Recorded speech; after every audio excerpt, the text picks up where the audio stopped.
TimeandDate.com, we look up into the sky. We bring you exclusive footage from eclipses worldwide.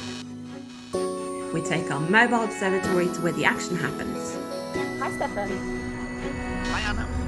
It's my real pleasure to welcome you at the Guyana Space Center, the Europe Spaceport. We collaborate with experts and observatories across the globe to bring you the best view of celestial events. We explain how and show why it all happens while answering your questions during our live broadcast events. Find your home and even more details on our website while you wait. So join us next time on timeanddate.com.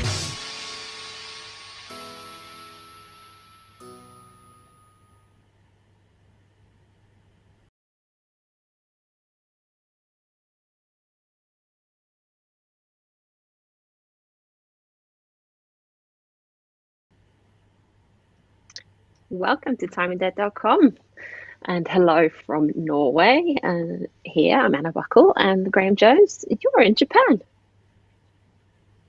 I am, yes. But all our attention today is focused on Patagonia, the southern cone of South America, where we have a total solar eclipse today.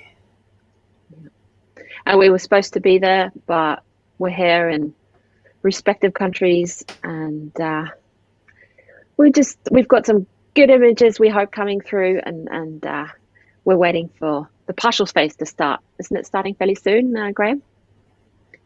That's right. So today's eclipse, it started in the Pacific and it will end in the Atlantic, and in between times it will pass across South America.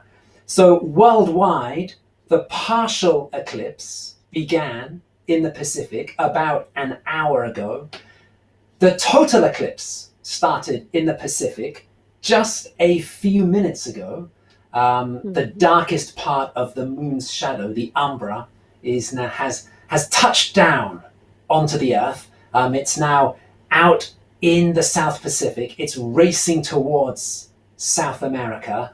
It's going to cut a path of totality across Chile and Argentina, a very narrow path of totality, just 90 kilometers across. And we are hoping to bring you images from 6 locations along the path of totality.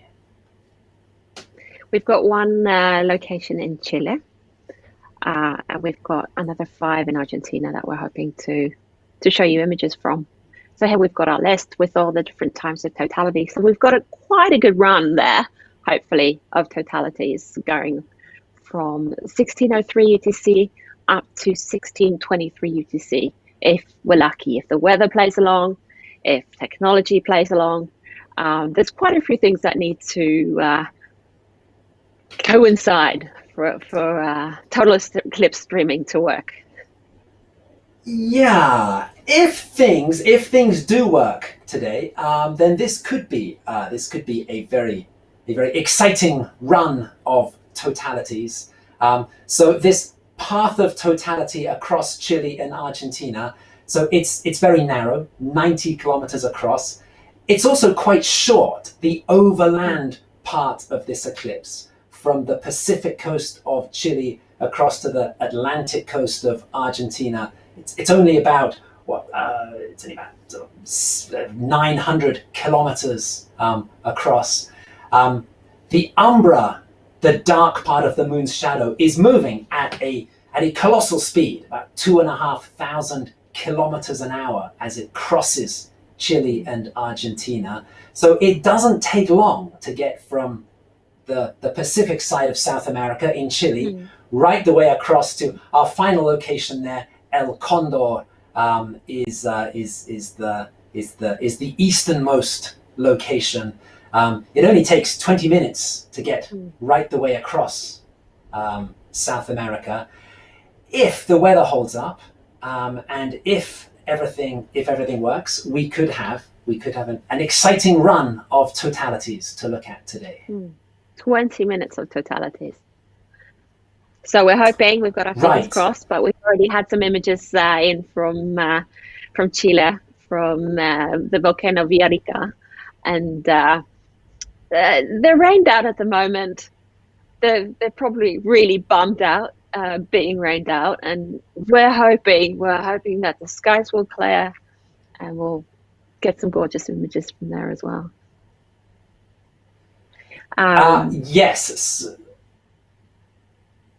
Which is a yes. So our location in Chile, it definitely is not looking good on the weather at the moment. But as you say, Anna, that can change. But one thing we should mention with these 6 totalities coming up at any one location in South America today, the longest totality that you can get in any one location is 2 minutes and 9 seconds. So we've got this 20-minute period where the moon's shadow is moving across South America at enormous speed. At any one particular place along this path of totality, the longest totality you can see today will be 2 minutes and 9 seconds. And all of our locations are very close to the center of the path of totality. So all of our totalities would be around about 2 minutes today.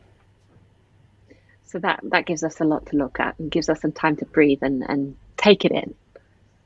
So what we're going to do, we're going to take a breath and take everything in here. We're going to come back in a few minutes, but we're going to lead you on to timeanddate.live. There we have our little news feed where you can read blog posts and you can share your pictures and you can ask us questions. We have our Q&A session coming up, so we're looking for your questions so that Graham and I can answer them there. So make sure you check us out, timeanddate.live, and we'll be back very soon with a lot more of this eclipse.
What will we see and who will see it?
And welcome back.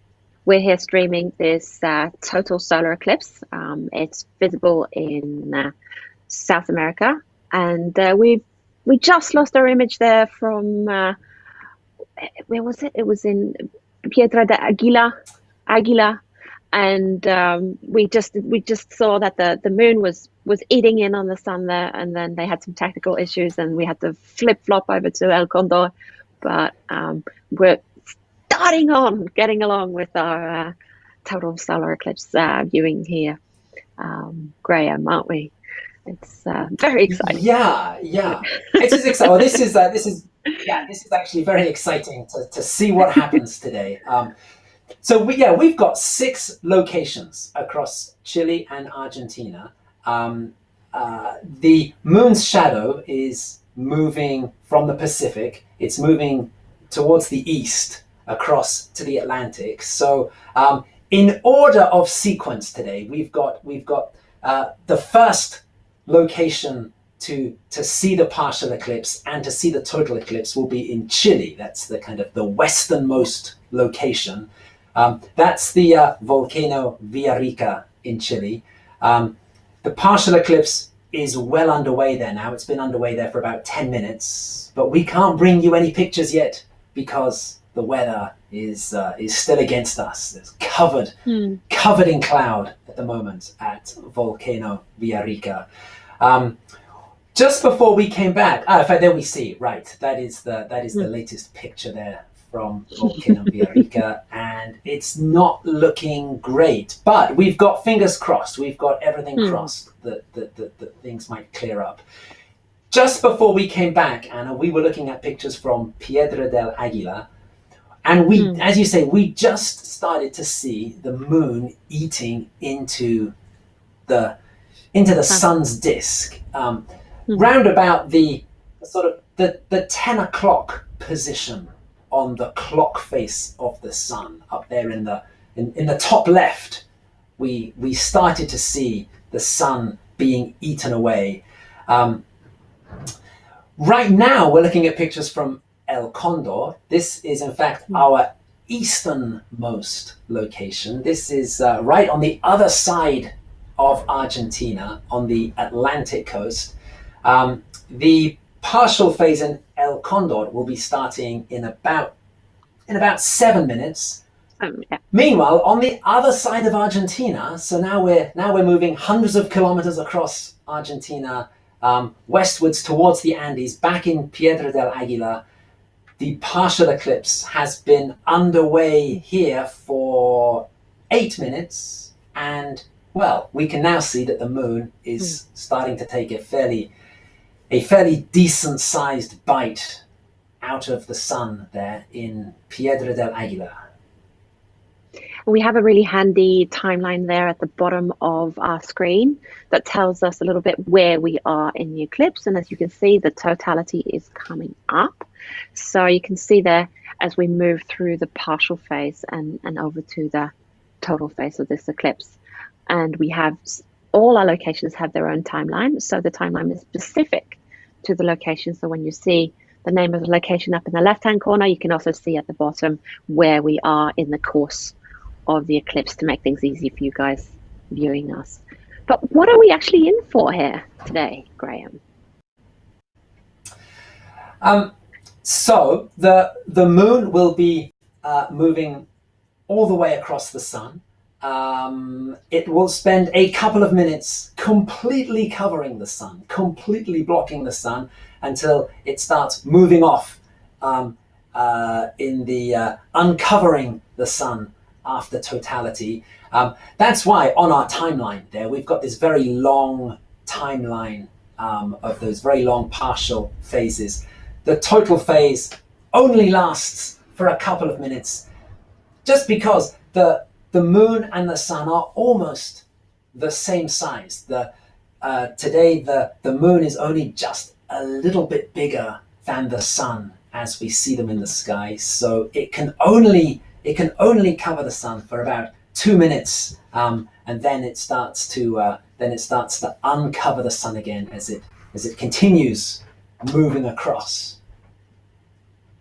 Yeah, and originally we were supposed to be in Argentina, and the lucky few that are there now. Normally there's tourists going there, there's scientists going, eclipse chasers, they all go to the path of totality. But here we are looking at an eclipse from a screen, like most of the stuff we've been doing in 2020. And but there will be a few people looking at the eclipse itself, at the sun. And there are some precautions that you need to take when you're looking at an eclipse. And I have some right here, and you can kind of explain a bit, Graham, what this is and why we need to use them. Yeah, so we have all been bombarded with safety messages this year. So we just wanted to explain exactly why this safety message is so important. Even during a very deep partial eclipse, even when only 1% of the sun is visible, the sun is still about 10,000 times brighter than a full moon, even when there's only 1% of the sun showing. It is incredibly bright. Now, the human eye focuses light on the retina. The retina has nerve cells that detect light, and they send electrical signals to the brain. But the retina is incredibly delicate, and viewing bright light damages the retina. And the damage is permanent, and there is nothing that can be done. So, the sun should never be viewed without proper eye protection, which means proper solar filters. And the eclipse glasses you're holding up there, Anna, are perfect. They should have the quality marks on them, either the CE quality mark or the ISO quality mark. And the only way to look directly at the sun is using properly certified solar filters like eclipse glasses, not sunglasses, not anything else. And if you are using binoculars or a telescope, then they need specialist solar filters designed for that particular optical instrument. But then we do actually take our glasses off and the filters off for a little while. If there is just a little time that it's allowed to take it off. Right. So the rule is never look at the sun directly without eye protection. Now, during the 2 minutes today of totality, we actually cannot see the sun. We can see some of the solar corona. We can see some of the sun's outer atmosphere, but the bright part of the sun is completely blocked by the moon. So at that point, it is safe to remove eclipse glasses. During totality, during just those brief seconds or minutes of totality during a solar eclipse, then the eclipse glasses can come off. But they have to go back on again before totality ends, before the sun starts to get uncovered again at the end of totality. And we have, you were mentioning to me that these eclipse glasses, they actually get recycled.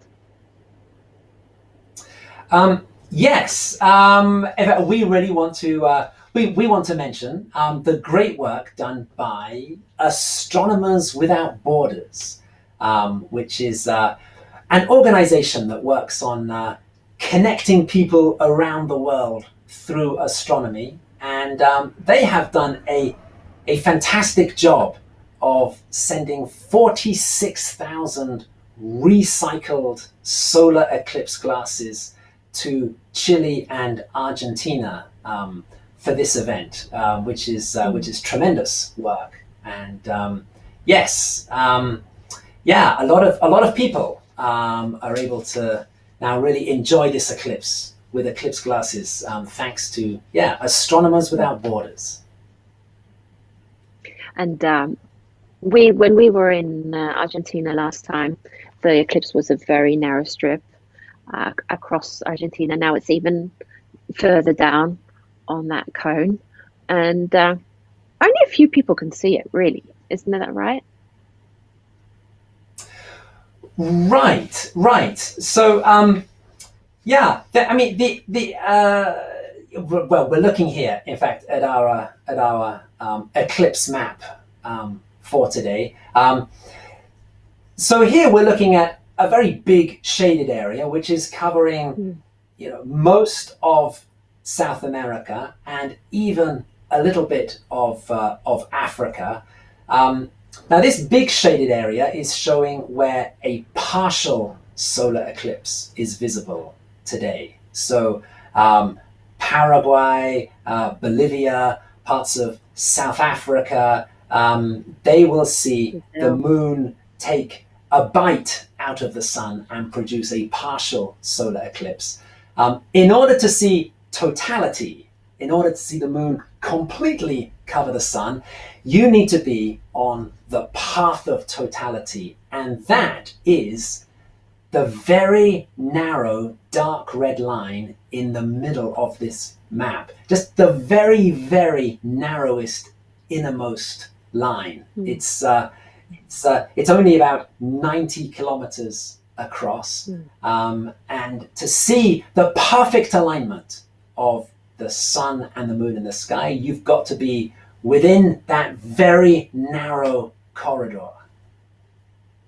And standing within the deep of that narrow corridor, that's where you get the longest lasting eclipse, right? That's right. Now, the map we're looking at here is in fact a live map. So the path of totality, the path that the umbra, this is the very, very darkest part of the moon's shadow. We can see it's taking this path. It's about 15,000 kilometers long, starting in the Pacific, crossing Chile and Argentina, and ending up in the Atlantic. If we look in the Pacific, we can see a red dot that is slowly moving towards Chile and Argentina. That is a live representation of where the umbra is right now. So right now, out in the Pacific, there is a small area about 100 kilometers across, and there the moon is completely blocking the sun's light.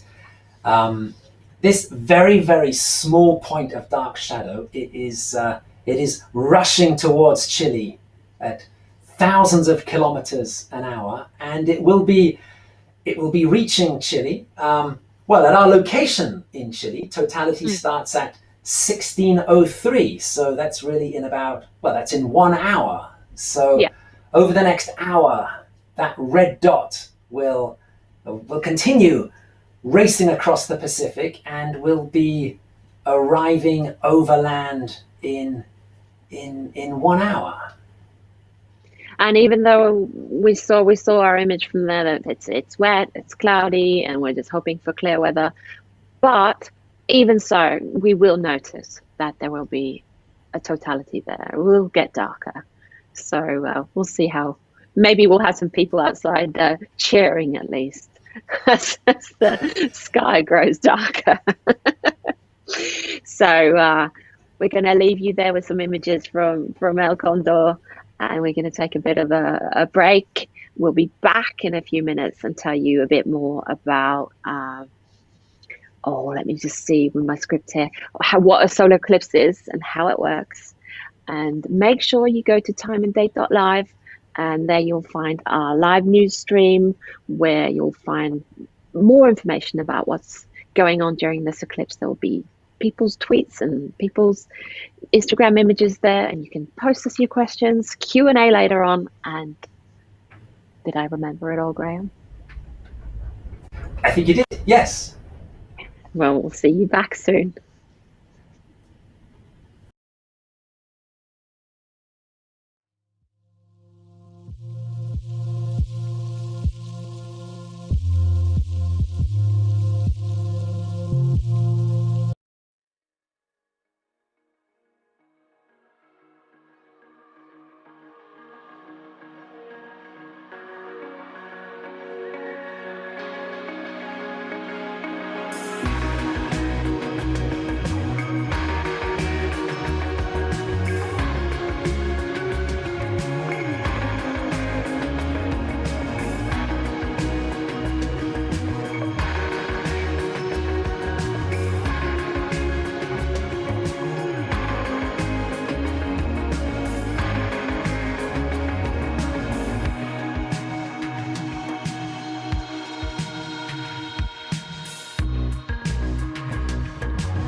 We're back here on timeofday.com.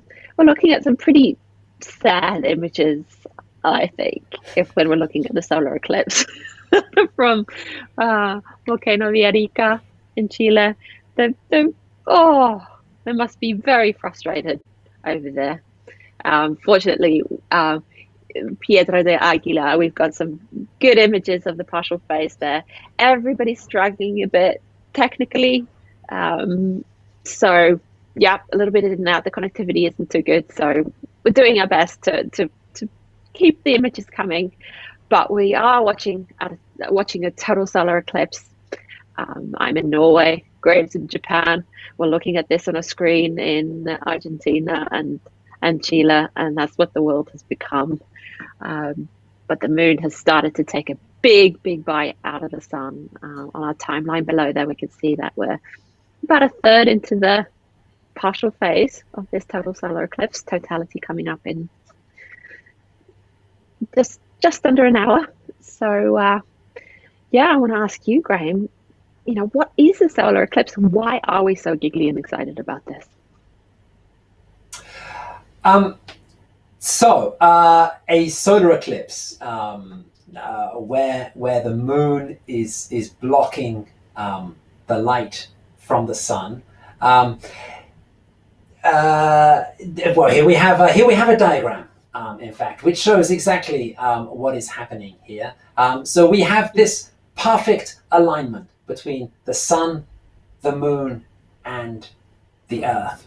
The moon casts two shadows. There is the faint outer shadow that's called the penumbra.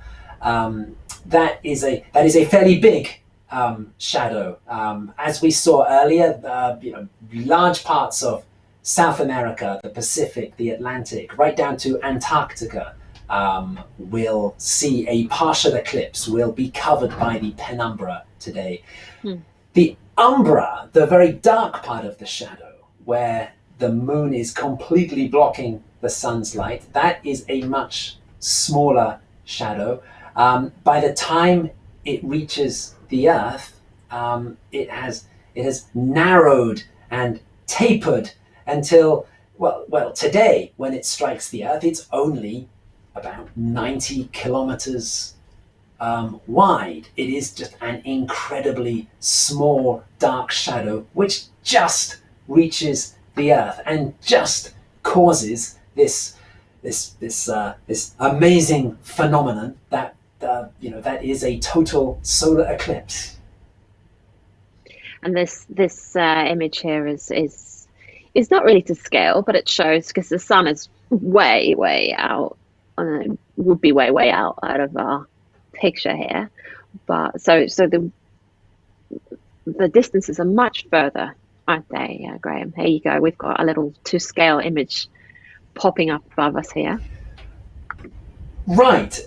So what we have now at the top of the screen is we have really the same diagram that we have in the center of the screen, but at the top of the screen we now have the moon and the Earth to scale. And this scale diagram, I think this really brings home just the amazing geometry of a solar eclipse. So the umbra, that very dark innermost part of the moon's shadow, it's very long, it's very narrow, it stretches across space until it just reaches the Earth just before it tapers out to nothing. On this scale diagram at the top, as you said, Anna, the sun is way over to the left. On this same scale, looking at there, let's say the Earth is 1 centimeter in diameter. On the same scale, the sun is over 1 meter in diameter. And if you were to put it as part of this diagram, you'd have to put it over 100 meters away. So it's just way off screen. So yes, the geometry that produces these total solar eclipses is, it is a very delicately balanced geometry between the sun, the moon, and the earth. And yet it happens maybe twice a year even. It happens, well, solar eclipses do happen at least twice a year somewhere in the world. But why don't we have an eclipse every month then when things line up? Right, so as we're looking at the things lining up here, we are looking at a new moon. When the moon passes between the Earth and the Sun, that is a new moon. Why don't we get a solar eclipse at every new moon? Well, that's because at every new moon, it's not quite a perfect alignment. The moon's orbit is slightly tilted, and sometimes it's just a little bit above the Earth-Sun line. Other times it's just a little bit below a kind of an imaginary line that's connecting the Earth and the Sun. But twice a year, it lines up perfectly. Its tilt lines up with the plane of the Earth's orbit around the Sun. So twice a year, about every 6 months, we do get eclipses. On this calendar here, this does show us this twice yearly eclipse season.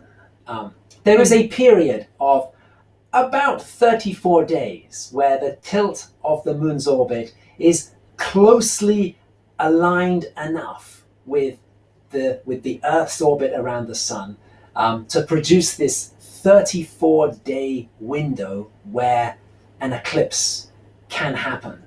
And if there is a new moon during that time, there will be a solar eclipse. And if there is a full moon during that time, and that means you've then got the Sun, the Earth, and the moon lined up, then that produces a lunar eclipse. And because the moon's cycle from new moon to full moon back to new moon again, that synodic month, it's called, the time it takes the moon to go through all its phases, that's 29 and a half days. The window where an eclipse can happen is 34 days.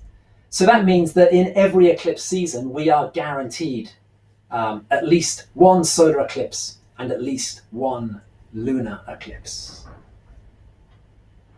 And you explained something to me that the alignment, the perfect alignment, only happens either for the lunar eclipse or for the solar eclipse. It's very rare that it happens that we get a total solar eclipse and a total lunar eclipse in the same eclipse season, right?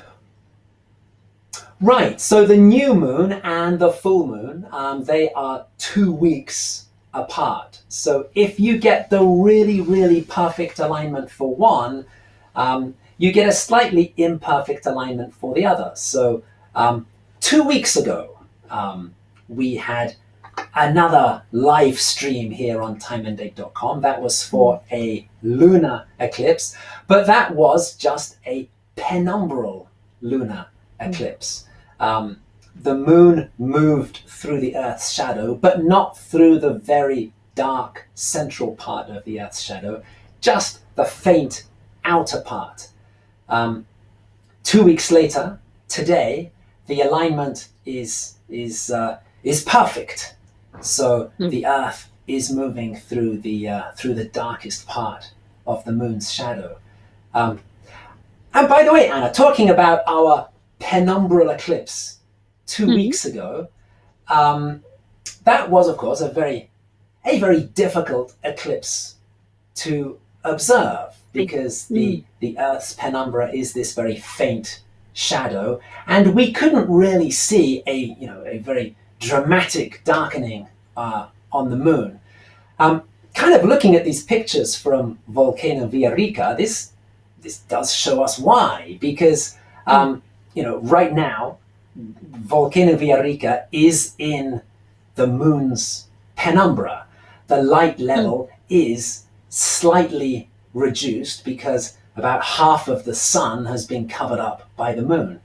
But when we look at these pictures here, it doesn't look much different to what we were looking at the very beginning of our live stream. The half of the sun is being blocked here, but it's not causing a dramatic darkening.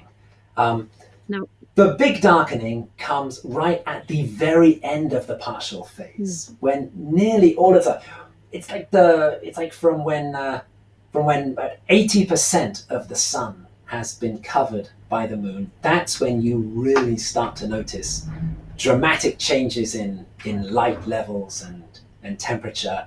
Right now, here's a 50% partial eclipse, and it doesn't look really any different at all to how things were looking at the beginning of our live stream before the eclipse began. It looks very disappointing, and I'm still hoping the clouds will clear and the sun will magically appear and then disappear very quickly, but fingers crossed for that. We were looking at a little bit at the eclipse seasons, and I think it's worth talking about that too. Like we have, for a solar eclipse, it has to be quite perfect. You have to be right in that narrow strip where you can see, where you're standing in the shadow, in the moon's shadow, when the moon covers the earth, the sun, to be able to see the eclipse. But during a lunar eclipse, it becomes a little bit easier to see it because you only have to be on the night side of Earth to see it. Isn't that right, Graham? That's right. So yeah, this eclipse calendar is showing all of the eclipses over the past 4 years. And for any one location on Earth, quite a few of these lunar eclipses would have been visible because, yeah, as you say, the only required location condition to see a lunar eclipse is that you've just got to be, pointed towards the moon. And because lunar eclipses happen at full moon, that means that anybody on the nighttime side of the Earth has the moon in the sky and can see a lunar eclipse happening. Solar eclipses are very different because, as we saw on that diagram, the moon's shadow is so small when it reaches the Earth that you've really got to be in exactly the right place at exactly the right time. And Anna, we've got our first pictures from Sierra Colorada in Argentina. Yes. Gets me very excited. I'm hoping that we'll be able to show you quite a few totalities once we've ironed out all the kinks on our side, on their side, and in the meantime, we have a beautiful live page that you can go to, timeanddate.live. We've got our stream above there. You can look at the eclipse while you can read information in our news stream there. There's pictures being shared. You can share your own pictures. You can ask us questions. And so go and have a look, and we'll just leave you here with this beautiful image of the sun. And see you soon.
Hey, welcome back. We're here just under half an hour away from totality, as we can see from the timeline below there in Valcheta, Argentina.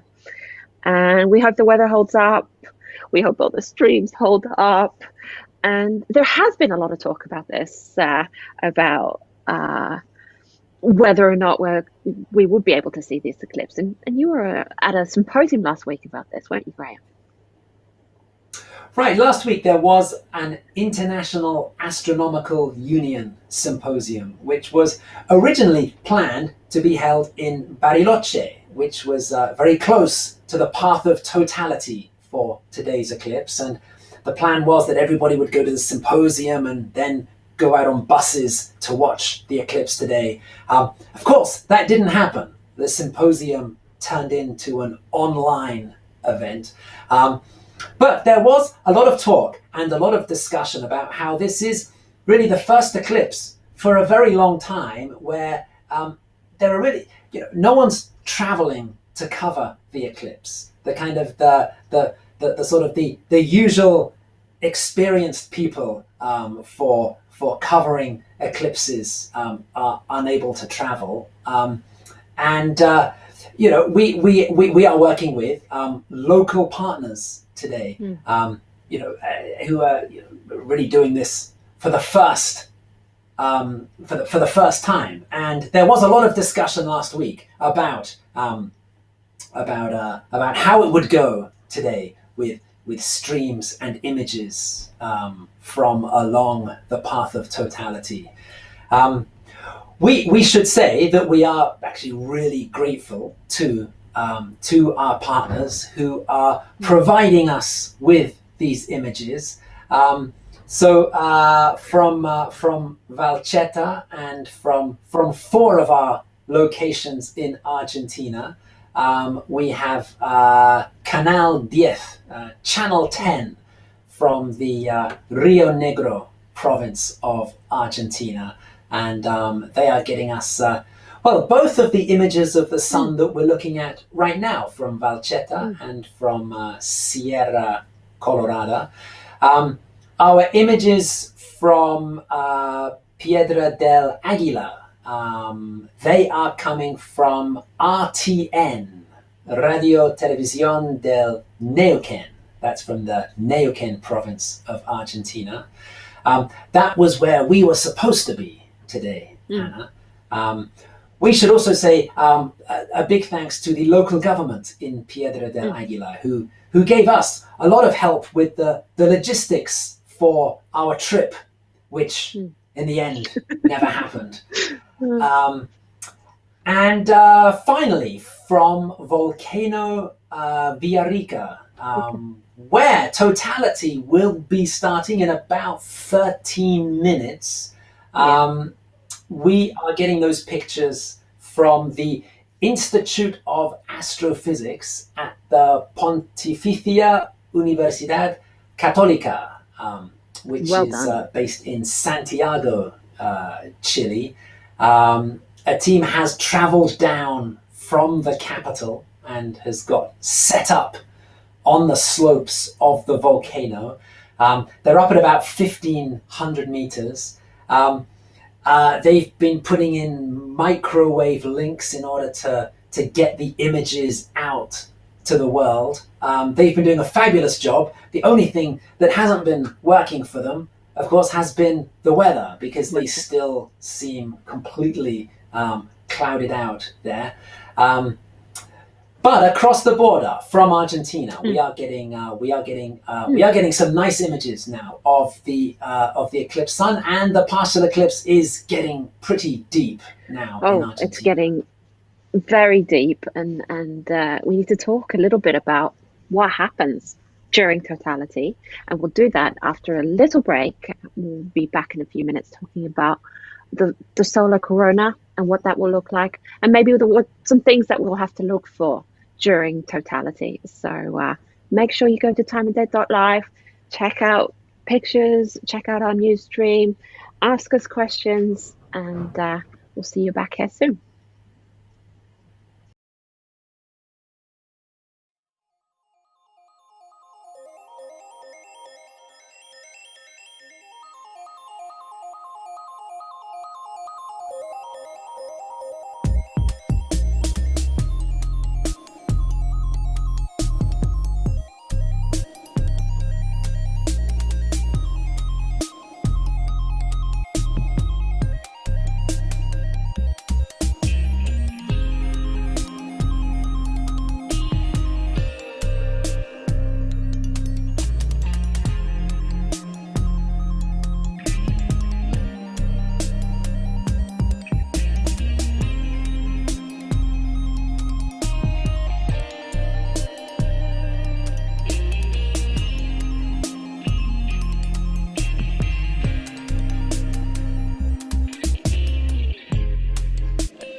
welcome back.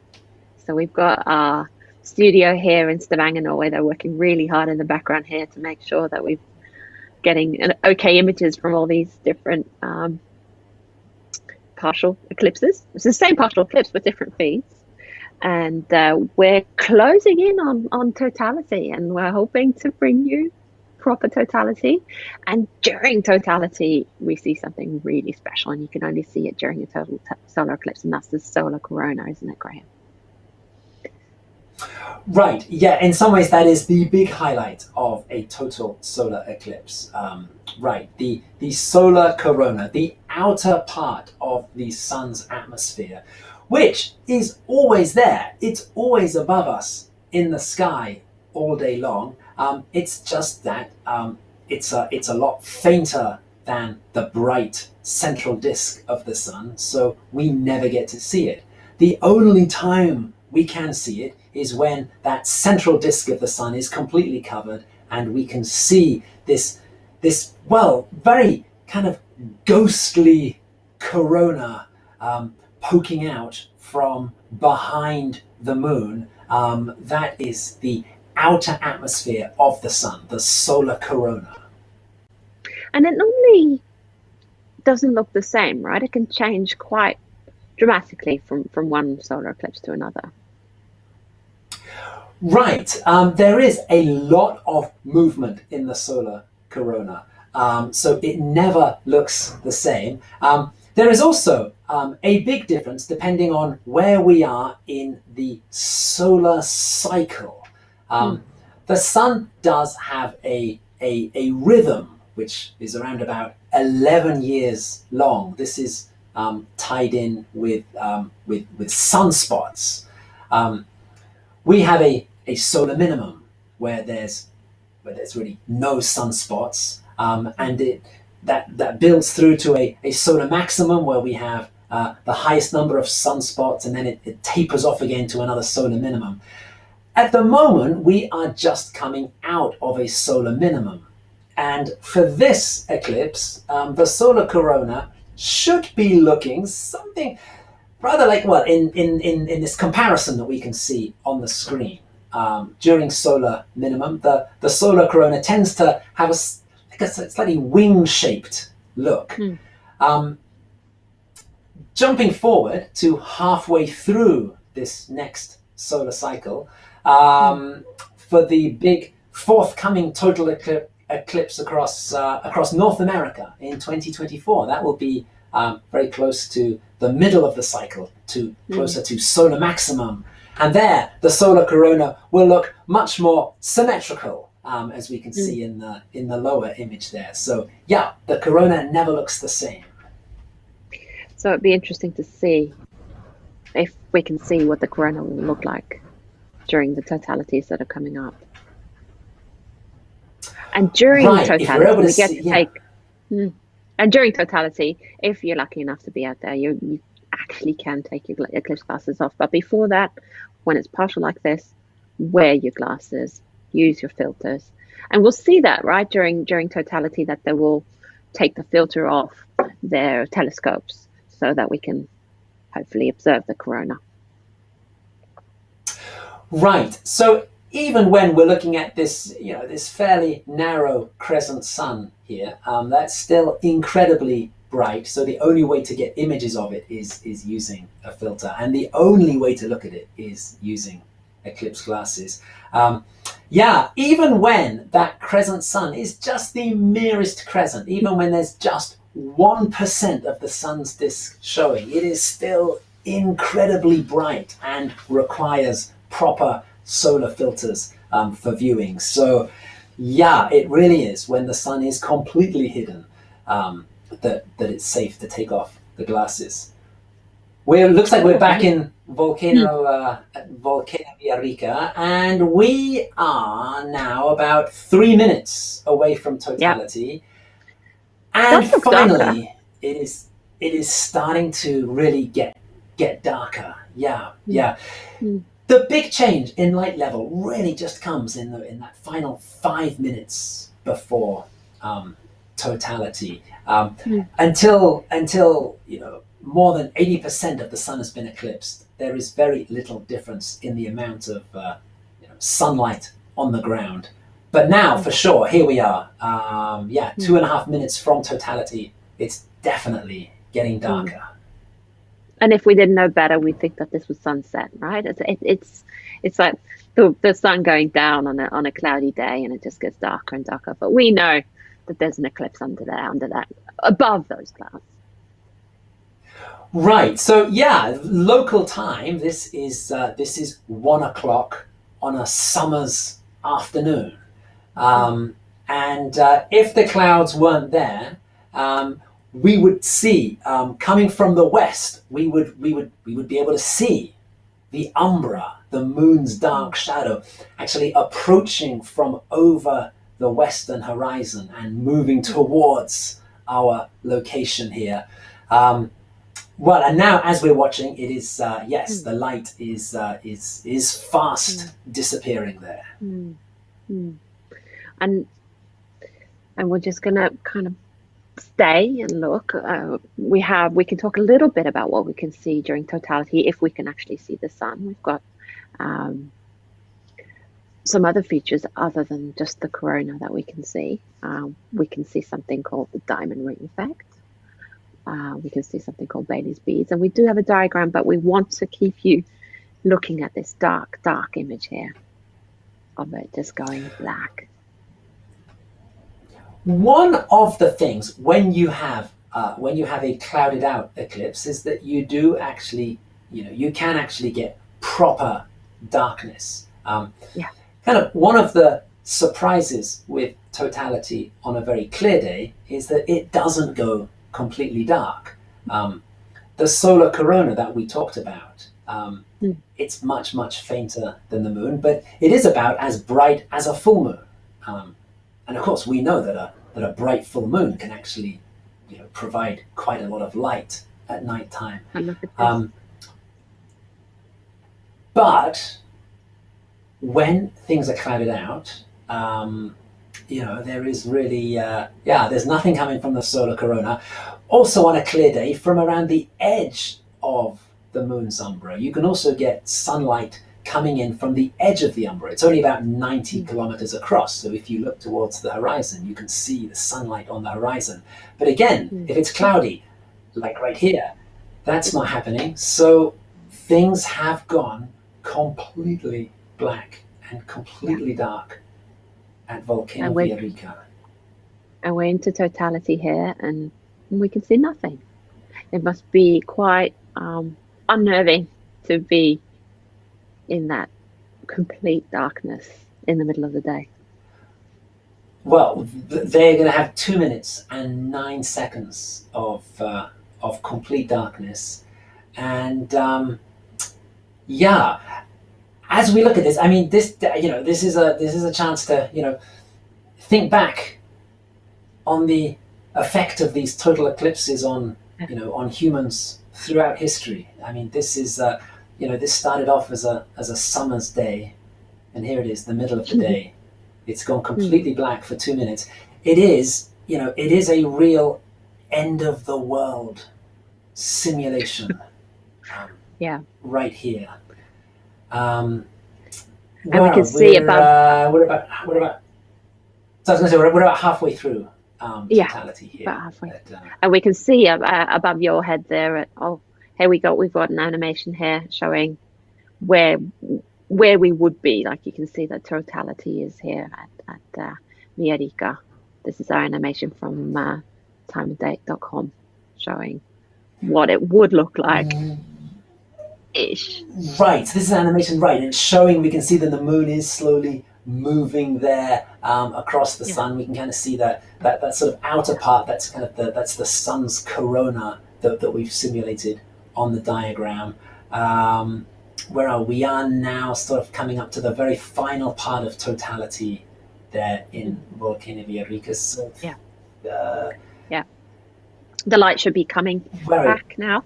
The light should start to be on our planet. By the way, at the same time, we should keep an eye on that small sun up there in Piedra del Águila, because totality will be starting there in about 3 minutes. So totality comes to an end in Volcano Villarrica, and is about to arrive across the Andes in Piedra del Águila, which is where we've gone to now. We've just leaped across to the other side of the Andes.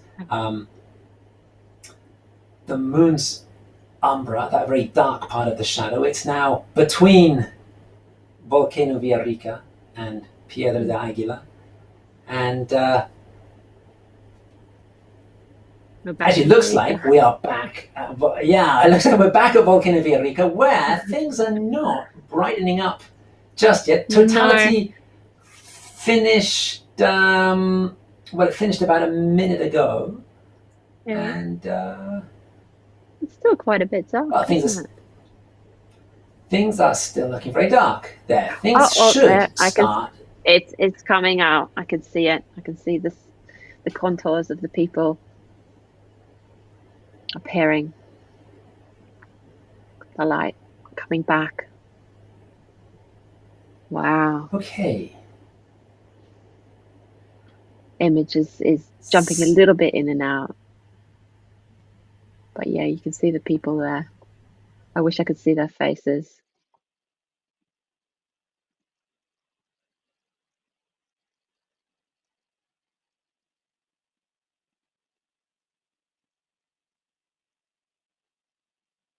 And there we are. I think we're going to log off now and come back to you later. Let's look at these pictures from Villarrica, and we'll come back to you soon. We're on timeanddate.live. You can go in and check out our news stream. You can go in and look at pictures. You can ask us questions. So we'll see you back here soon.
Now, wow, look at that, Graham. We're looking at totality at Sierra Colorado in Argentina.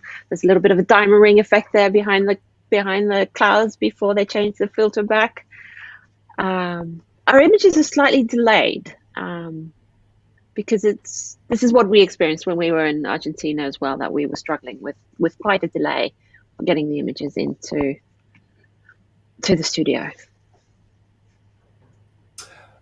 Right, right. So yes, these images are just slightly behind what is actually happening on the ground.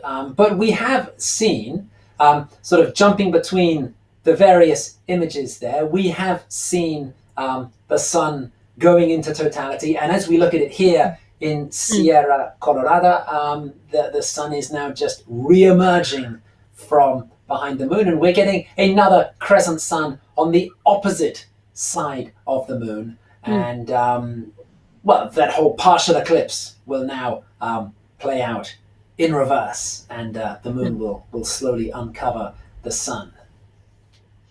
So we had quite a bit of kerfuffle, a technical kerfuffle in the background here of our, we could listen to the studio working really hard to get the images up and talking about delays, but we did see some of the key features of total solar eclipse. We talked a little bit before we started looking at all these beautiful images. We talked a little bit about the solar corona and what it would look like.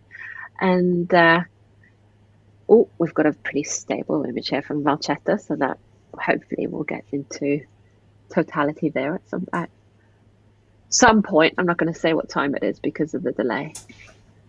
Right. So here it is. It's moving a little bit jerkily there. But yes, this image from Valchetta is heading towards totality. It just jumped. Or it just jumped again there slightly. But I think the moon is moving to the right there as it's jumping. So I think this is still moving us gradually towards totality in Valchetta. As you said, Anna, we did, in the midst of all that, we did see some of these key features of totality. The crescent sun gets thinner and thinner. Just before the sun disappears altogether, the solar corona starts to become visible around the dark edge of the moon. When the solar corona, when the sun's crescent disappears finally, there is one final burst of light before it gets blocked completely by the sun. The effect of that final burst of light, combined with the solar corona appearing around the edge of the dark moon, that gives the effect famously known as the diamond ring, where that final jewel of sunlight combined with that the solar corona's ring around the moon does produce that that wonderful effect. I think we also saw a little bit of the there's after the diamond ring effect, there are some final beads of sunlight called Bailey's beads. These were named after the 19th century solar astronomer Francis Bailey. These are, in fact, the final bits of sunlight reaching us, coming through the valleys on the moon's surface. And these beads look like sort of beads on a necklace, hence the name. Then, when the very last of Bailey's beads has disappeared, that is when totality starts for real. That is when, if you're watching a total eclipse, that's when it's safe to remove eclipse glasses. And that's when we can then really enjoy the solar corona. The images we were watching, cameras do struggle to really capture the, the full impact of the solar corona. It is a very shimmery, ghost-like substance. It's very difficult to describe, and it's incredibly difficult to capture in a photograph or in a diagram. Although our team here at timeanddate.com has done a fantastic job with this illustration, which I think kind of gives that sort of otherworldly feeling of the solar corona, sort of coming out from behind the black moon. But yeah, watching pictures on the screen doesn't, well, it never do does it justice. Full justice to the solar corona. I think we also saw in some of those in. No, I just wanted to say that we have to note that we can't see the diamond ring effect, the Bailey's bead, and the sun's corona at the same time. That's our diagram, just explaining the things that you can see. Right. I think we also saw during some of those totality images, just after the start of totality, we can see some of the chromosphere. This is another layer of the sun just outside the photosphere. The photosphere is the very bright disk of the sun. Just surrounding that, there is a reddish layer called the chromosphere. And I think we did see a little bit of the red color in some of those images just as totality began. That was if you noticed that slightly red color around at the edge of the moon, that would have been the chromosphere, this reddish layer of the sun. We did see, it was quite confusing. We saw a lot of images, and we're hoping to kind of get a little bit of order into it later on in the show. But we were talking about this, that these are people filming eclipses for the very first time and really doing their best at it. Oh, and filming eclipses is an incredibly difficult business. I mean, first of all, because the sun and the moon are moving across the sky at quite a rate. They're not just stationary in the sky. They are moving across the sky very quickly. So the camera has to be continuously adjusted to keep the sun and the moon in frame. The difference in light level between the crescent sun and totality, I mean, it drops by a factor of a million. So trying to keep a kind of a consistent image going from that very bright solar disk through to the very faint and very delicate solar corona, that is a huge challenge as well. Filming eclipses is a difficult business. Yeah, and we're going to leave you looking at this eclipse from Sierra Colorada. I think it's past totality, right, Graham? I think now, right. I think here this is the yes. The moon is right. It's moving off to the right, so it's uncovering the sun on the left. So this is the second partial phase of the eclipse here from Sierra Colorada. So make sure you go to timeanddate.live. You can check out our newsfeed there. You can check out pictures. You can send us questions. So we'll see you back here soon.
Hello, welcome back to timeanddebt.com. We're looking at this total solar eclipse from South America. It's gone through Chile, it's gone through Argentina, and now we're looking at the final partial phase of the eclipse. And we've been through several totalities. There was a little bit of a chaotic situation there going on, trying to catch all the different eclipses, and there was a bit of a delay. But we have a rerun for you here, and hopefully that will help us kind of gather our thoughts and our vision, I guess, to see what the eclipse looked like. So take it away, Graham, and explain what we're going to be looking at. We're looking at Sierra Colorada, the location there. Okay, so this is right in the middle of Patagonia, so it's very close to the eclipse maximum, which was the kind of the longest totality today. We're starting this. This started about 50 seconds before totality began. There's a bit of cloud we can see here. There's a little bit of changing the filter there, where there's difference in brightness. We're kind of seeing there a little bit of the diamond ring, because there was that little final bright, that final bright jewel of sunlight, and that's now given way to the solar corona, which is what we're looking at here. As we said before, it is really difficult to really capture the solar corona on video. Also, there are some clouds about here, which is affecting these images as well. I think we can see there, Anna, that it is a slightly elongated solar corona. It's not perfectly symmetrical. It is a little bit wider at the side than at the top. So this is the solar corona that we're looking at, the sun's outer atmosphere. It is a plasma. It's charged gas, and it's being warped by the sun's magnetic field. Possibly around the edge of the sun, we are seeing that sort of slightly reddish color there. We mentioned the red chromosphere, which is just outside the visible surface of the sun. There is this reddish layer of the sun. Again, it's there the whole time, but we can only see it during totality, when the sun's bright central disk is covered. And I think, we are seeing a sort of a reddish color on the left edge of the sun there, as totality comes to an end, and the photosphere, the bright bit, there's the diamond ring. We get that amazing sort of jewel of sunlight, suddenly goes dark again as the filter goes back on the camera. Right, because that difference between the solar corona and that crescent sun, just that narrow crescent sun, is just 100 millions of difference of orders of magnitude. So the solar filter goes on, and there we are back looking at the crescent sun back into the partial eclipse phase. So that was just under 2 minutes of totality from Sierra Colorada in Argentina, and that all happened. That all happened about 35 minutes ago. Must have been amazing to be there on the ground and see this happen in real life, because the images cannot compare to the feeling of standing there while it goes dark, and the dogs barking and the birds going crazy, and it just going cold and dark in the middle of the day, in the middle of summer. Right. Yeah. I keep going exactly. back to how it would be for someone who didn't know that this would happen. Like, we've been preparing for this and wanting to travel to it, but imagine just being on the ground there and it just happening above your head. Right. And of course, it's not really above your head, because, I mean, it is the whole environment around you. The environment that you're in changes completely. As you said, the temperature drops. There's changes in the humidity level, which your body really notices. It gets darker, but it's not just getting darker. It's the whole quality of the light changes. It's just like the light becomes thinner, and it's a very strange light that we never experience. As you said, animals start behaving oddly. Plants start closing up for the night. It is happening all around you, and if you're with other people, I mean, the reaction of humans is something incredible as well. And yeah, even when we know it's coming, even experienced eclipse watchers who have seen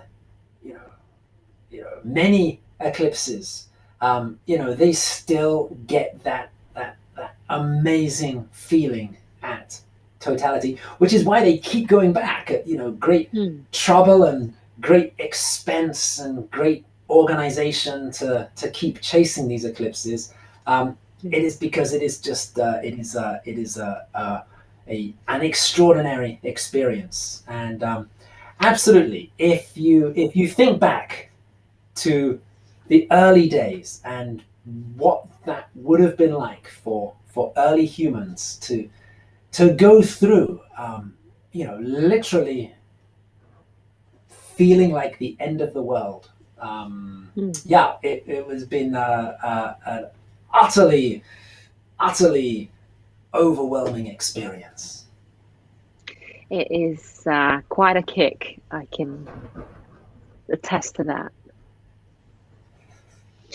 We are going to come back in a few minutes. We'll lead you onto our page, timeanddate.live. We've got our news stream there. There's pictures there. You can ask questions there. You can share your images there. There's all kinds of fun stuff on our news stream. And we'll see you back soon. We'll talk a little bit about Chile and Argentina, because we were there last year and they've got another eclipse this year. So let's talk a little bit about why they get so many eclipses.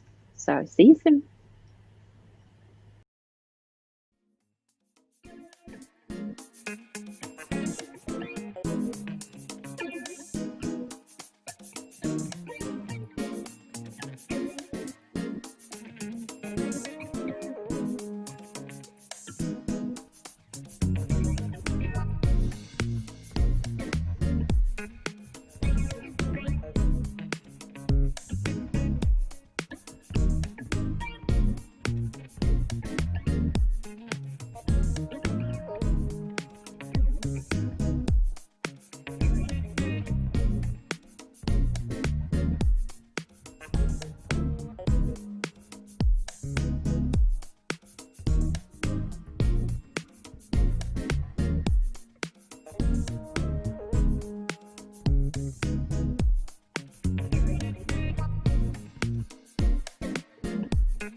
We're back. We're pretty far into this total solar eclipse. We've been through totality, and we're in the middle of the partial phase here in Piedra del Águila in Argentina.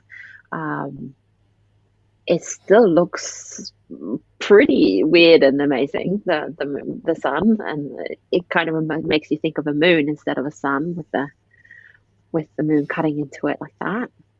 And this total solar eclipse has just been visible in a narrow belt in the narrow part of Chile and Argentina in South America. And they've really been hogging all the eclipses, haven't they, Graham? Right. So the total solar eclipses happen about every 18 months.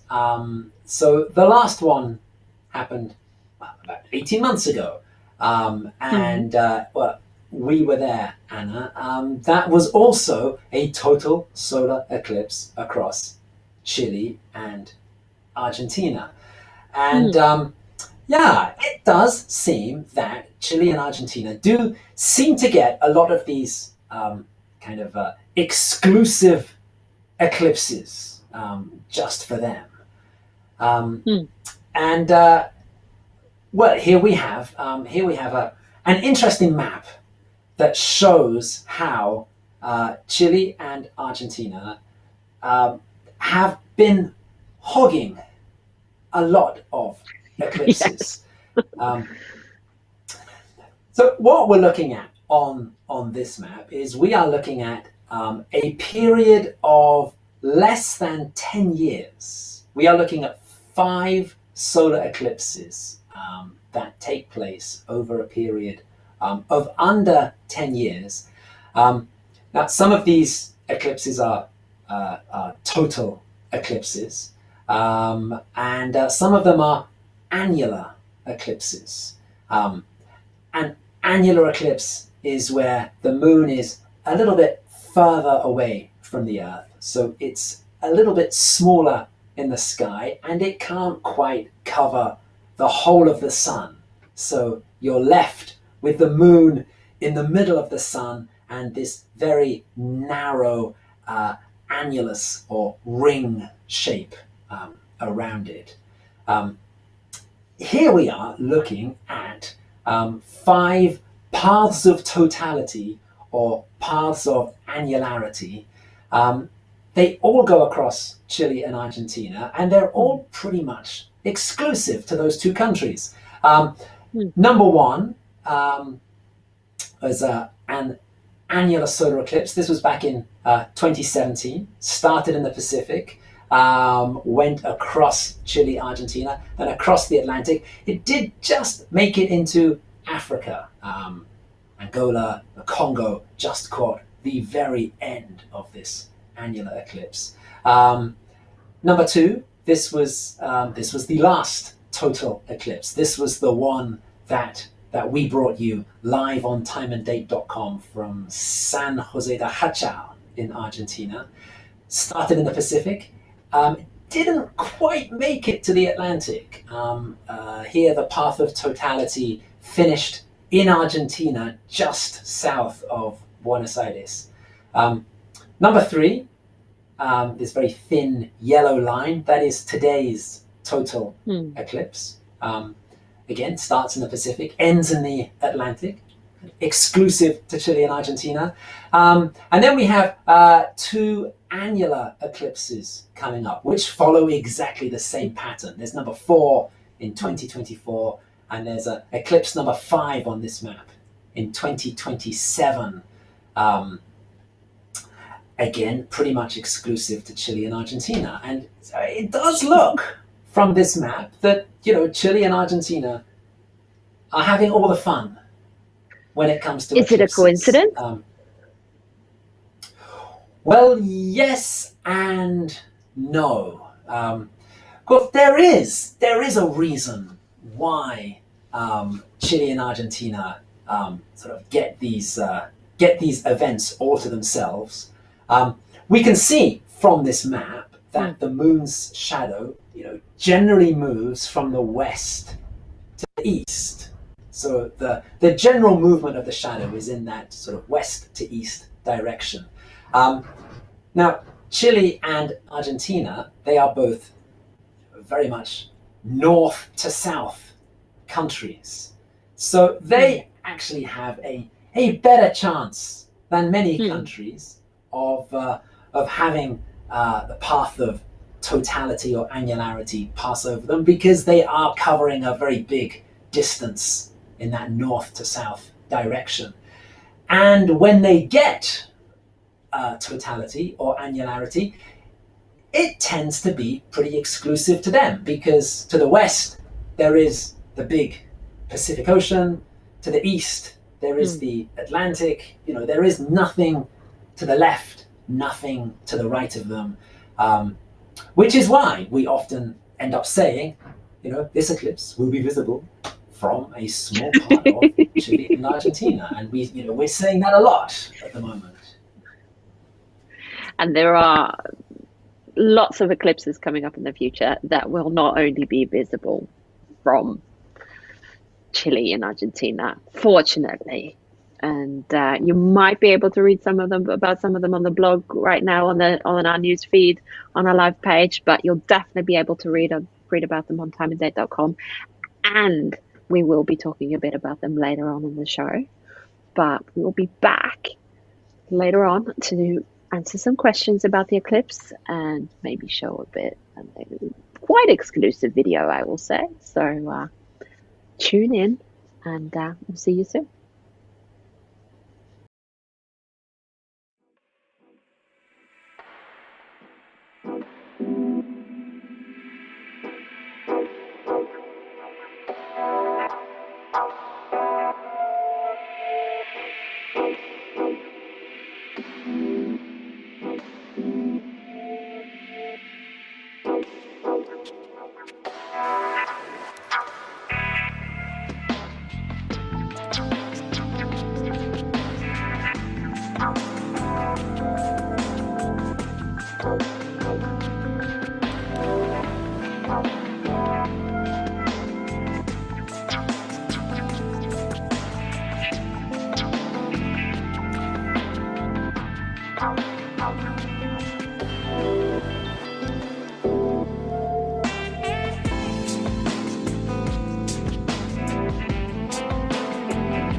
Hi. So we're kind of 20 minutes away from the end of the eclipse here in Piedra del Águila. They've been through the first partial phase and then through totality, and now we're kind of at the last end of totality here. We can see the moon's disk moving out from the sun there at the, is it the 2 o'clock position, Graham? Is that what we say on the clock face? Yeah, the final contact, the point Yeah. where the moon's disk kind of leaves the edge of the sun, that is going to be around about 2 o'clock on the clock face of the sun, as seen from Piedra del Águila. So just about 20 minutes to go, but we do have a bit of a rerun of what happened an hour ago. So we're going to have a look at that. And here you can see, Graham, you can explain. We've got the corona and we've got, you called it chroma something? Yes. So this is a very beautiful shot of totality. The sun's corona peeking out from behind that black disk of the moon. Again, here, Anna, I think we can see that the corona is slightly elongated. It is looking a little bit thicker at the sides than it is at the top and the bottom.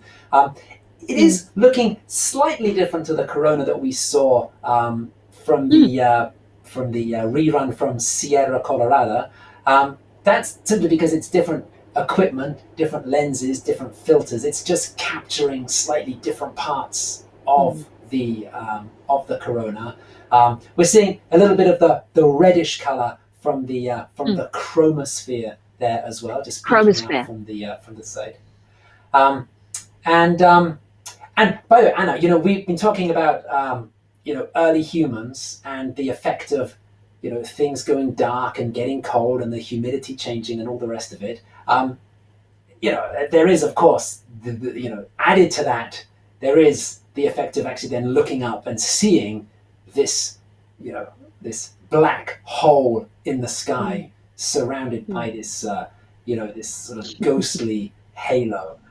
Yes, I mean, this does, just provide, the final, what must have been the final, overwhelming effect on people who, for whom this happened in the middle of just, a normal, bright, regular, sunny day.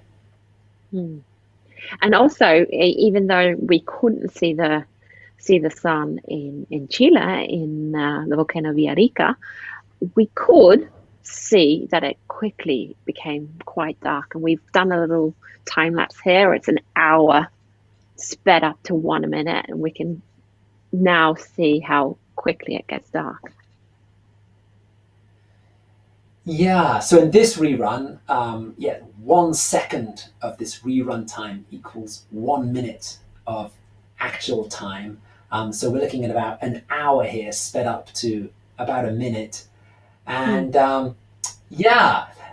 the very black bit is just that, that relatively quick couple of seconds in the middle of this rerun. And the rest of this video is still pretty bright. Yes, the darkness really comes around totality. And it must have been quite scary, that as well, I reckon, that darkness in the middle of a normal summer's day, even though it's raining. Well, absolutely. And again, you do get a much darker darkness when things are surrounded by cloud. Having clouds and bad weather on an eclipse is just awful, and it's absolutely awful luck on the team there who did all that work and all that preparation to get set up there at Villarrica. The one very slight upshot is they got proper blackness and proper darkness in the middle of the day, but that is a little consolation for missing all of those other sites of totality, particularly the solar corona. And when we come back, we can answer some of your questions. We've got a few questions that have landed in our inbox and in our comments field. And you can continue sending them to timeanddate.live and read more about the eclipse and other astronomy phenomena in our news feed. You can ask your questions, share your images. You can do all those things on timeanddate.live. And we'll see you back here soon.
Welcome back.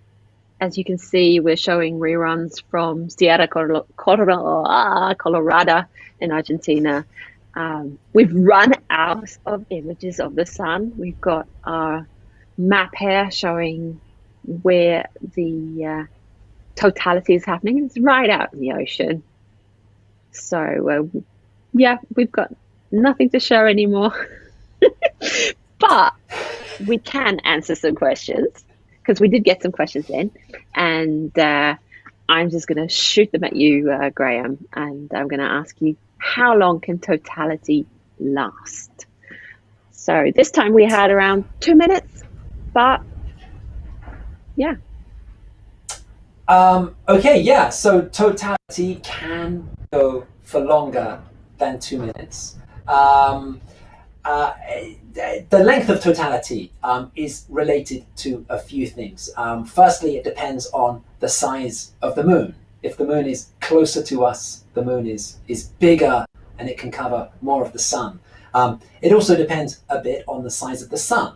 The distance from the Earth to the sun changes slightly throughout the year. So if we're slightly further away from the sun is slightly smaller, so the moon can cover more of it.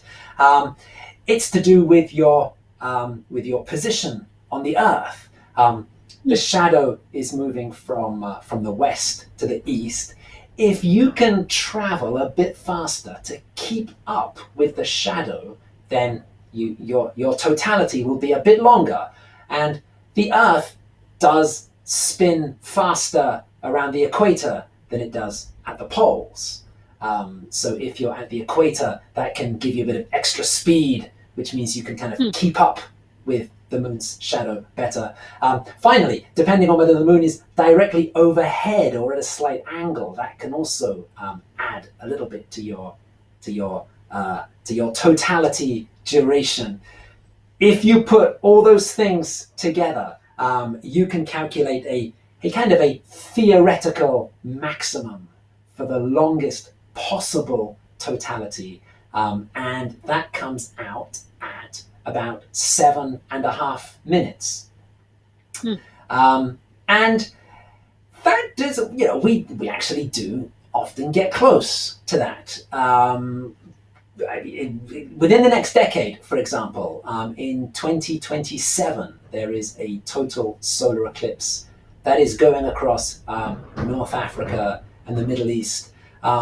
Luxor in Egypt will have 6 minutes and 22 seconds of totality in 2027.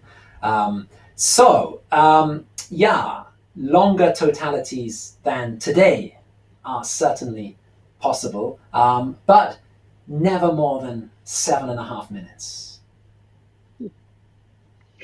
Can you explain why the corona is so important to study during an eclipse? Yeah, so we talked earlier about this this small army of people that often travel to see eclipses. Some of them are solar scientists, and they are studying the solar corona. Because even though we have all this amazing technology and satellites that are studying the sun, the best time to study the solar corona is still during those few minutes of totality during a total solar eclipse.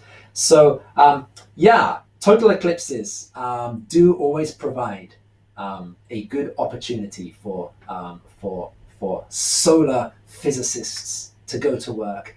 One of the people who couldn't make it to this eclipse was Jay Pasachoff, who is one of the leading solar astronomers. He has been studying the solar corona for decades. He's been to 35 total solar eclipses to study the solar corona. This is one of the first total eclipses that he's missed in a long time. and yeah, 35 totalities is an impressive record when you consider that total eclipses only happen about every 18 months. It's important to study the solar corona because there's still a lot about it that we don't understand. One of the mysteries of the solar corona is to do with its temperature. The surface of the sun, that's the photosphere, that's the bit of the sun we can see. The temperature of that is about 5,500 degrees centigrade. As you move away from the sun into the corona, the temperature strangely goes up, and it goes up a lot. It goes up to something like 2 million degrees centigrade. Now, the reasons for that are generally understood. It's thought that it's to do with the sun's magnetic field, but the exact mechanism by how that happens and how the solar corona gets heated to these really high temperatures in this very kind of counterintuitive way. As you move away from the sun, the temperature goes up. There's still a lot of detail that has to be worked out. So there's still a lot of work that needs to be done on understanding the solar corona.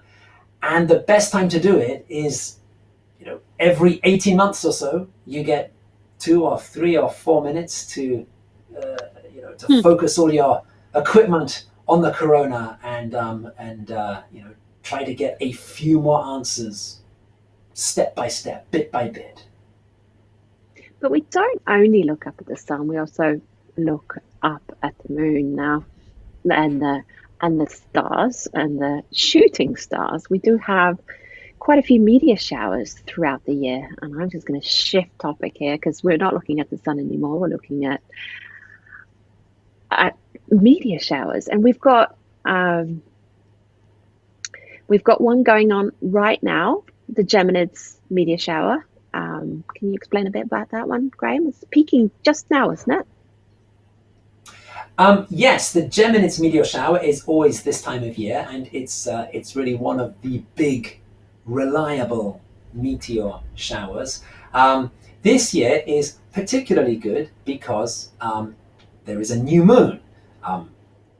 We know it's a new moon because we've just seen the moon passing across the front of the sun. So when it comes to the night sky, the moon is completely out of the picture because the moon is right there with the sun. So that means our night sky at the moment, there's no moon brightening the sky, and that provides ideal conditions for meteor watching. The peak of the Geminids is around about now. So if you are, at nighttime tonight, or if you're on the nighttime side of the Earth now, there's always a chance of seeing some Geminid meteors. Interestingly, there was a chance of possibly seeing a meteor during totality today. Of course, that would have been impossible to have picked up on our images that we were streaming, but that was a potential thing to look out for on the ground in Chile and Argentina today. The very small chance of a meteor passing during totality and being visible in the dark sky. But we did have a meteor strike when we streamed a total lunar eclipse, and it was quite. We didn't notice it. We were talking and we didn't notice that it happened, but other people did, didn't they, Graham? Yeah, this is a great story. Actually, this is going back to the beginning of last year, and this total lunar eclipse. This is just after the start of totality. We can see the moon has just turned this red color. It's actually a very nice story of citizen science. because there was one observer in the world who was looking outside, looking at the moon, and thought they saw a flash, thought they saw a possible meteorite strike. So they rushed inside to check the feeds. And the first feed they checked was our time and date feed from Morocco. And sure enough, they saw the same flash in the same part of the moon there. They then checked the feed from our friends at the Griffith Observatory in California, and again they saw the same flash there. So news quickly spread on social media, and there was a lot of speculation that this was a meteor strike on the moon during a total lunar eclipse, which had never been observed before. The next day, there was an official confirmation of this. There is the Moon Impacts Detection and Analysis System. It's a robotic system of telescopes located in Spain, and it's been set up specifically to monitor meteor strikes on the moon. And the next day they went through their data and they were able to give the official confirmation. We're seeing it looping here on our screen. It is that very tiny sort of 1 pixel sized flash. That is a meteor striking the moon just after the start of totality during a total lunar eclipse. And the first time that has been recorded during a lunar eclipse. It's pretty cool. And if you not on the night side of Earth, or you can't see the Geminids that are shooting up in the sky at the moment, there are some chances for some beautiful celestial events coming up. We had our little schedule up there. Let's take it back up. We've got a couple of things happening in the sky up towards Christmas. We have the Great Conjunction. We haven't talked much about that one today, Graham. Tell us a little bit about what the Great Conjunction is. Well, a conjunction is when two celestial objects get close together in the sky. The Great Conjunction is the name given to when Jupiter and Saturn, the two biggest planets in the solar system, when they get close together, that is called the Great Conjunction.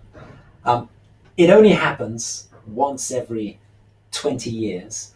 And this conjunction is a particularly close conjunction. On December 21st, Jupiter and Saturn will be just 0.1 degrees apart. They're going to be so close that they're almost going to be merged into a single star in the sky. Their closest approach is December 21st, but they are looking very spectacular right now.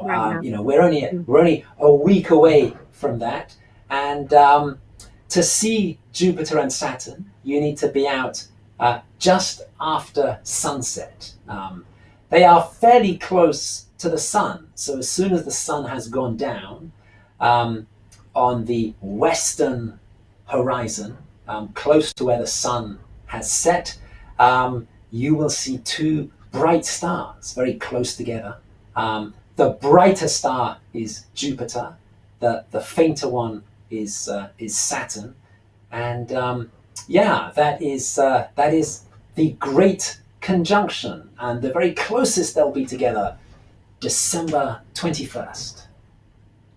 And then while you're out looking at the Great Conjunction, or maybe not, you'll have to look on timeanddate.com and go to our interactive meteor shower map. you might be looking for the Ursid's meteor shower, which also peaks around those dates. So we've got our little tools on timeanddate.com. We will be putting in our news feed a post there that will kind of lead you into the different tools that we have here on timeanddate.com. And these two we won't be streaming, but the total lunar eclipse on May 26, 2021 is definitely a stream affair. Then Graham and I will be back to take you through the ins and outs of a lunar eclipse and watch the moon turn blood red, right, Graham? Yes, this will be a very short total lunar eclipse. The totality here will last for it's about 14 and a half minutes. Now, of course, that's twice as long as totality could last for a total solar eclipse. But with lunar eclipses, we're generally used to much longer totalities, simply because the Earth's shadow is much bigger than the moon's shadow. However, this will be a relatively short totality, but we will see the moon turn that famous blood red color. And then for coming up, annular solar eclipse on June 10. So there we've talked a little bit about the eclipse seasons and how you have you'll have a total lunar eclipse or a total solar eclipse, and then maybe a partial one, solar or lunar, to go with it. But hey, we've actually got an annular solar eclipse in the same eclipse season as a total lunar eclipse. And then we end off the year with a partial lunar eclipse in November. So there's a lot to look forward to there. And go to timeanddate.live. We've got our list of resources there. Timeanddate.com. We're full of more eclipses. You can see if you can see the eclipses from where you are. There's planet pages. There's astronomy tools like the night sky map, the interactive night sky map, where you can go and pick out which planet you want to follow in the night sky. So we've got lots of fun stuff that you can do before you tune in back here in May to see Graham and I take you through the ins and outs of a total lunar eclipse. So we'll see you next year.